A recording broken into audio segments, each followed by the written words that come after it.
51 लाखांची ऑनलाईन फसवणूक. शेअर बाजारात गुंतवणुकीच्या आमिषाने सेवानिवृत्त कर्मचाऱ्याला गंडा. शेअर बाजारात आणि गुंतवणुकीवर भरघोस परताव्याचे आमिष दाखवून एका 62 वर्षीय सेवानिवृत्त कर्मचाऱ्याची तब्बल 51,05,000 रुपयांची ऑनलाईन फसवणूक झाल्याचा धक्कादायक प्रकार उघडकीस आला आहे. या प्रकरणी विश्रामबाग पोलीस ठाण्यात कोटक सिक्युरिटीज कंपनीचा संशयित अन्विक मेहरा आणि customer service manager Sandeep Kumar यांच्या विरोधात फसवणुकीचा गुन्हा दाखल करण्यात आलेला आहे. मिळालेल्या माहितीनुसार विश्रामबाग येथील 100 कोटी रस्ता परिसरात राहणारे किरण भालचंद्र कुलकर्णी वय वर्ष 62 यांना संशयितांनी गुंतवणुकीवर चांगला परतावा देण्याचे प्रलोभन दाखवले.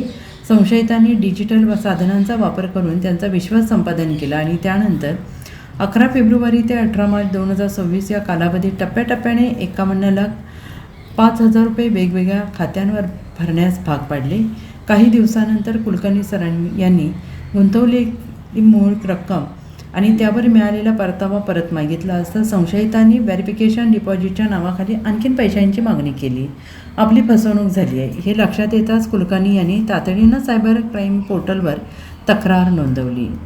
या तक्रारीवरून विश्रामबाग पोलीस ठाण्यात संशयितांवर गुन्हा दाखल करण्यात आलेला आहे. पोलीस पुढील तपास करत आहे.